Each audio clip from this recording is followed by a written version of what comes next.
Bueno, primero también me sumo a las felicitaciones por la jornada y sobre todo agradecer la invitación. Yo no os conocía, no conocía a Somega, soy gallego de origen, aunque he vivido toda mi vida prácticamente entre Cataluña y Baleares. Conocí a Julio este verano en Boston, conocí también a Barto en Cleveland y la verdad es que me ha parecido una asociación interesantísima y me acabo de hacer socio por indicación de Barto, que supongo que era la idea. Bueno, yo voy a intentar contar en estos 10 o 12 minutos, ¿no?, que me habéis dado, en nuestro caso, el caso San Joan de Déu, un caso de transformación del hospital y una transformación que además se ha visto acelerada o impulsada por la crisis económica, ¿no? Entonces voy a intentar ser muy sintético porque son muchos años, son 16 años, reducir o resumir 16 años en 10 minutos no está fácil, pero intentaremos hacerlo. Básicamente, no sé si esto funciona, no, pues iremos por aquí. Básicamente yo os voy a contar quiénes somos muy brevemente, cuál es nuestra estrategia, el caso y los resultados que ha habido. Somos un hospital materno-infantil, nos dedicamos solamente a niños y a mujeres embarazadas, somos un centro universitario ligado a la Universidad de Barcelona, privado sin ánimo de lucro y concertado con el sistema público. Sabéis que en Cataluña hay una red importante de hospitales que una parte son públicos, 8 son 70, 8 son del ICS, el antiguo Insalud, y el resto pues somos de otras titularidades. Nosotros nos consideramos un hospital público todo y que somos de titularidad privada y eso nos da algunas ventajas a la hora de gestionarnos porque tenemos un poco más de agilidad que en el sector público, en el cual yo he sido gerente y sé las dificultades a veces que tenéis que sufrir, ¿no? Estos son nuestros datos básicos: 320 camas, 2.000 y un poquito profesionales, 210 millones de presupuesto, 25.000 ingresos, de los cuales 20.000 son de niños, 5.000 de mujeres, 245.000, ahí faltan los miles, consultas, urgencias y 3.300 partos. Entonces, ¿cuál es nuestra estrategia? Lo que yo os quiero contar hoy básicamente está aquí resumido. El hospital, que tiene ahora ya 152 años, empezó como un hospital general pediátrico. En el 2004 es cuando empieza el caso que yo os quiero contar, cuando a partir de un plan estratégico, que nosotros llamamos PAIDOS, decidimos de una forma muy participada y con mucha gente intentar avanzar en la terciarización del hospital, es decir, convertir el hospital en un centro más complejo, más dedicado, menos de pediatría general y más de especialidades. Yo siempre digo que San Joan de Déu no es un hospital de pediatría, es un hospital de niños. Parece lo mismo, pero no es lo mismo. La pediatría en nuestro hospital es un servicio, no el más grande. Es mucho más importante pues, la oncología o la cardiocirugía o la ortopedia, etcétera, etcétera, ¿no? Al fin y al cabo es un hospital que hemos copiado lo que son los Children's americanos, ¿no? Por tanto, ahí decidimos convertirnos en un centro de referencia, hicimos toda una serie de actuaciones y durante unos años fue muy bien.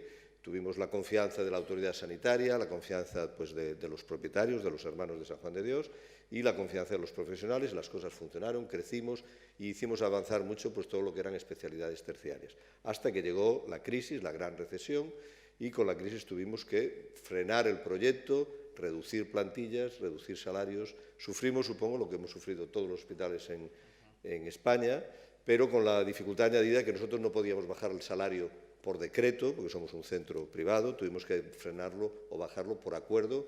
Llegamos a tres acuerdos de reducción de salario, en total un 12,5%, bajamos la plantilla un 5%, cerramos camas y así fuimos haciendo durante varios años hasta el año 2013, en el que el escenario en el que nos encontrábamos en 2013 era que la actividad ya era muy compleja, el hospital realmente se había transformado, donde antes hacíamos fimosis, ahora hacíamos cirugía cardíaca, el equilibrio económico era muy precario, no podíamos seguir recortando porque realmente ya habíamos bajado el salario en 3 ocasiones, ya no daba para más. Yo siempre decía que era como un jamón, que ya le habíamos quitado todo, nada más quedaba el hueso. Lo siguiente ya era amputar, lo siguiente era cerrar algún servicio y, aparte, un entorno económico que, a diferencia de lo que habíamos pensado, que la crisis era pasajera, pues ya vimos que era un cambio de paradigma y que las cosas no iban a cambiar. Y, por tanto, ante esa historia nos planteamos qué podíamos hacer y teníamos dos opciones, básicamente. Una, seguir disminuyendo los gastos y para eso solamente había una opción, que era volver a lo que éramos antes, es decir, volver a ser un centro pediátrico general y cerrar servicios terciarios. Cerrar, por ejemplo, nos planteamos cerrar, por ejemplo, la unidad de neonatos, que es una de las unidades pues, que más déficit genera, o cerrar la cirugía cardíaca, con lo cual disminuiríamos gastos, pero poníamos en riesgo el futuro del hospital, porque un hospital monográfico, yo siempre he dicho que solamente tiene futuro si es un centro de excelencia. Si es un centro que hace fimosis y hernias, eso lo puede hacer cualquier otro y es muy fácil que te quiten del de dónde estás, ¿no? Por tanto, esa era una opción. La otra opción era intentar incrementar los ingresos, y la única forma que podíamos incrementar los ingresos era potenciar todavía más los servicios terciarios e intentar ir a buscar pacientes en otros sitios que no eran nuestro entorno. Y, por tanto, al final era o nos volvíamos otra vez a un hospital local o nos convertíamos en un hospital global. Y tomamos la decisión arriesgada de intentar convertirnos en un hospital global y, por tanto, abrir nuestro hospital a pacientes de todas partes del mundo.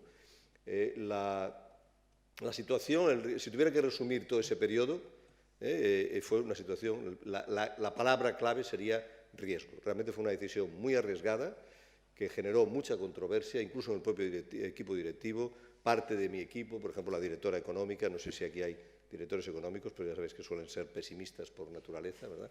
Me decía, bueno, si haz lo que creas, hacemos lo que digas, pero si te equivocas nos vamos todos a la calle, porque claro, si en vez de reducir gastos incrementamos los servicios terciarios, pues a final de año, si las cosas no han ido bien, eso no va a ser opinión, no va a ser opinática, va a ser matemática y nos vamos a ir a la calle porque habremos perdido más dinero de lo que estábamos perdiendo, ¿no? Por tanto, fue una decisión difícil. Aquí es una foto del día en que me tuve que poner delante de los 500 personas que caben en nuestro auditorio a decirles, después de haber bajado el salario varias veces y haber reducido la plantilla y haber cerrado camas, que ahora habíamos tenido la genial idea de intentar ir a buscar pacientes a Rusia o a China, y ahí, pues no sé, quizás a distancia no se ve, pero las caras había de todo tipo. Algunos nos siguieron todos al final, pero caras de sorpresa, de escepticismo, o de este hombre se ha tomado algo por la mañana.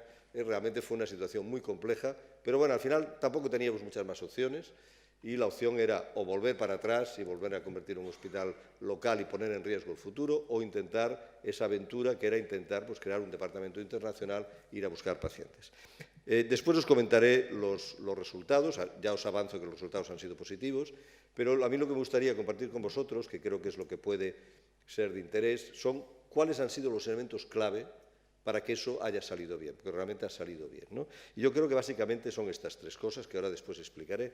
Uno es el conocimiento, otro es el humanismo y el tercero es el compromiso. Y todo está ligado a las personas. Es decir, tenemos gente con mucho conocimiento científico, ahora comentaremos, tenemos gente con un gran componente humanista y gente muy comprometida con la institución. Y aparte de eso, pues hay algunos aspectos de innovación organizativa que en estos 10 minutos no me dará tiempo a comentar, pero que también han sido relevantes. Pero vamos, esos son herramientas. Lo importante aquí son las personas, el compromiso, el humanismo y el conocimiento. Entonces vamos a ir entrando con uno de los tres de forma muy rápida. En conocimiento, ¿qué hicimos en todo este periodo de tiempo? Incorporar nuevo talento. Hemos renovado, aquí esto no está actualizado, en estos momentos podemos decir que hemos renovado el 100% de los jefes de servicio. Es verdad que hemos tenido la ventaja del cambio generacional. El hospital se creó en el año 73 y pues, se jubilaba mucha gente, y lo que hicimos fue una labor intensísima de búsqueda de talento allá donde lo encontráramos. En España, pero también pues, en Francia, en Alemania, en Estados Unidos, gente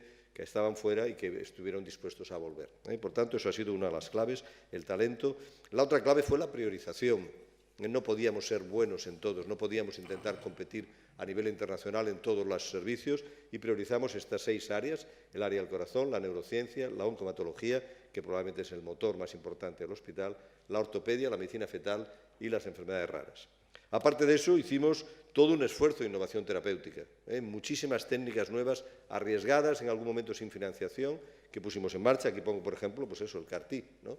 CAR-T, empezamos a hacer CAR-T pues hace ya bastantes años, llevamos ya 30 y tantos pacientes tratados, tenemos el CAR-T de Novartis, pero también un CAR-T propio, desarrollado conjuntamente con el clínico, y otros muchos tratamientos de inmunoterapia, en fin, que no me puedo extender, pero os puedo asegurar que esa es la clave de la internacionalización, es ofrecer cosas, moléculas nuevas que los otros hospitales no ofrecen, ¿no? Segundo, importantísimo en este periodo, fue el reforzar la investigación. A pesar de que no había dinero, nosotros nos hemos dado cuenta, muchas cosas las hemos aprendido por el camino, no las sabíamos al principio, nos hemos dado cuenta que realmente la gente de otro país, cuando elige el hospital donde quiere llevar a su hijo, como no hay un TripAdvisor de la medicina, al final, ¿por qué toman la decisión? ¿Cómo la toman? Pues básicamente por lo que publican los médicos. Tú pones en Google neuroblastoma y en neuroblastoma sale Dr. Mora, que es nuestro experto en neuroblastoma, un referente mundial, y por eso nos vienen muchos niños con neuroblastoma. Por tanto, la investigación es un driver de la internacionalización importantísimo. Tenemos en estos momentos 168 ensayos clínicos, una unidad que hemos creado de ensayos clínicos en pediatría, que es una de las más grandes de Europa, y que nos permite ofrecer nuevas moléculas a todos estos niños que vienen de fuera. Y esto es nuestra producción científica. Pues en estos momentos estamos alrededor de los 2.000 puntos de Impact Factor, con bastantes ayudas nacionales e internacionales. No somos muy grandes en comparación con los grandes centros universitarios de adultos, pero a nivel de pediatría sí que tenemos un impacto relativamente importante. Y por último, la docencia. También durante este periodo apostamos por la docencia, creamos una marca que le llamamos Aula de Pediatría, que nos permite agrupar toda la formación posgrado, y esto también es importante porque en muchos países la medicina internacional o la medicina transfronteriza funciona a partir de la prescripción de los médicos. Y, por ejemplo, todos los médicos que pasan por nuestro hospital, provenientes de Latinoamérica, pueden convertirse en prescriptores. El año pasado pues, atendimos o hicimos cursos para más de 10.000 alumnos, todos en posgrado, en 282 cursos. Por tanto, eso también es un elemento importante. Segundo elemento importante, primero el conocimiento, segundo el humanismo. El humanismo forma parte de nuestra definición, de nuestra... ¿2 minutos? Uy, pues voy muy mal entonces. Humanismo, ahora sí me gustaría parar un momento. Con este proyecto que le llamamos Hospital Amic, es el principal proyecto que yo creo el principal driver de atracción de pacientes, más incluso que el conocimiento. Lo que a nosotros nos diferencia de otros hospitales, cómo competimos, es gracias a la humanización de la asistencia, que la tenemos incorporada desde hace muchos años. Este es un proyecto que básicamente lo que pretende es hacer que los niños tengan una vivencia, una experiencia positiva de la hospitalización, y básicamente lo basamos en que los padres están en todas partes, en el quirófano, en las salas de críticos, etcétera, el hospital sin dolor, todos los aspectos que disminuyen la ansiedad. Estos, por ejemplo, las salas de ecos tienen televisiones en el techo, los payasos están en el quirófano, los niños no se duermen sujetados o atados, se duermen jugando con los quirófanos en brazos de sus padres, la música, los perros, tenemos una plantilla de 12 perros que ayudan muchísimo, sobre todo a niños con problemas de autismo, etcétera. Las instalaciones, esto por ejemplo es el tobogán, puedes bajar por una rampa o puedes bajar por un tobogán de una planta a otra, el TAC es una nave espacial, son todo un montón de cosas que pueden parecer un poco folclóricas, pero que al final lo que hacen es conformar un conjunto que hace que la hospitalización sea algo positivo. Esto es, por ejemplo, la firma que hemos hecho con el Gobierno de Emiratos hace unos meses en la Embajada aquí de Madrid, que nos han acreditado como centro de referencia, nos envían casi todos sus pacientes, y básicamente, cuando les preguntamos por qué nos habían elegido, porque era un concurso, nos dijeron que era gracias a la dignidad, palabras textuales, con la que nosotros tratábamos a sus niños. Por tanto, es algo muy importante. Y por último, el compromiso, no me da tiempo prácticamente a hablar, pero sí decir que tenemos profesionales altamente comprometidos, que básicamente es gracias a que tenemos un proyecto claro y estable, al liderazgo de los mandos intermedios y, no me da tiempo a nada más, y me gustaría, en todo caso, si me dejas un minuto de prórroga, explicaros el tema del liderazgo de las jirafas. Que Julio lo ha oído, ¿verdad? Lo oíste, lo di una clase en Boston y él lo oyó. Yo creo que vale la pena compartirlo. Esto es una idea que tenemos en el hospital. Creemos que el liderazgo de los mandos intermedios es clave, también obviamente de la alta dirección, pero los mandos intermedios es clave. Y decimos que buscamos líderes estilo jirafa. ¿Y la jirafa qué características tiene? Es un animal muy alto, que tiene una mirada más larga, y por tanto tiene una mirada estratégica. Segundo, es un animal tranquilo, no lidera por miedo, por fuerza o por poder, lidera porque es un animal pertinaz, tranquilo. Y tercero, la jirafa es el mamífero terrestre con el corazón más grande, es un liderazgo apasionado. Por tanto, decimos que queremos líderes clínicos, jefes de servicio, supervisoras, que tengan visión estratégica, que acompañen a la gente y que sean apasionados con el proyecto. Y ya me paso todo esto y me voy directamente a los resultados. ¿Dónde estamos? Nosotros en estos momentos hacemos el 50% de la actividad pediátrica de Cataluña, somos igual que la suma de los otros. Somos, en cuanto a actividad terciaria, estos son datos del Ministerio de Sanidad, de 72 diagnósticos complejos, oncomatología, pues aspectos de escoliosis, etcétera. Tenemos 4.500 altas o ingresos debido a eso. El siguiente sería la FE. Somos el tercer hospital en tamaño de Europa, somos el más grande del país. El más grande de España no tiene mucho mérito, también hay que decirlo, porque solo hay 2 hospitales pediátricos en España, nosotros el Niño Jesús, podríamos ser el primero o el último, somos el primero, pero en fin, no tiene más mérito que eso, pero es verdad que es una pena que en España no haya más centros monográficos pediatría, ¿no? Y tenemos 15 European Reference Network, y tenemos 30 CESUR, por tanto, todo esto también nos hace que lleguen pacientes de muchos sitios. Somos la quinta institución en publicaciones científicas a nivel europeo en pediatría, y esta es la tema que yo quería comentar. Es decir, hemos pasado de 10 peticiones al año. Tuvimos en el 2012 nosotros tuvimos 10 pacientes internacionales. Ahora mismo estamos recibiendo algo más de 10 peticiones al día. Esto es un poco. Esto he pedido una ficha de un día, el 16 de septiembre. Estos serían, pues son 12 pacientes. Estos de dónde vienen y por qué vienen. Muchos son de oncología, de neurociencias, etcétera, etcétera, ¿no? Por lo tanto, y esta es de dónde vienen, sobre todo vienen de Rusia, 37%, de China, Emiratos, África y Latinoamérica, y una parte pequeña, un 12% del resto de Europa. Y si hacemos un corte hoy en el hospital, tendríamos 120 pacientes no ingresados, entre ingresados, hospital de día y en consulta externa, 120 pacientes internacionales, y esto nos ha permitido pasar de una facturación de 7 millones a, este año vamos en ritmo de 24 millones, es la previsión que tenemos de internacional. Y esto es lo que nos ha hecho posible sobrevivir en un entorno tan complejo como el que hemos vivido en España con la crisis económica. Por tanto, yo lo que he querido compartir con ustedes es un caso de transformación que ha sido exitoso, que la crisis nos ha ayudado a ponerlo en marcha y que básicamente es gracias a las personas, a los profesionales que tenemos, que son gente con mucho conocimiento, que son gente humanista y gente altamente comprometida con la institución. Y muchas gracias.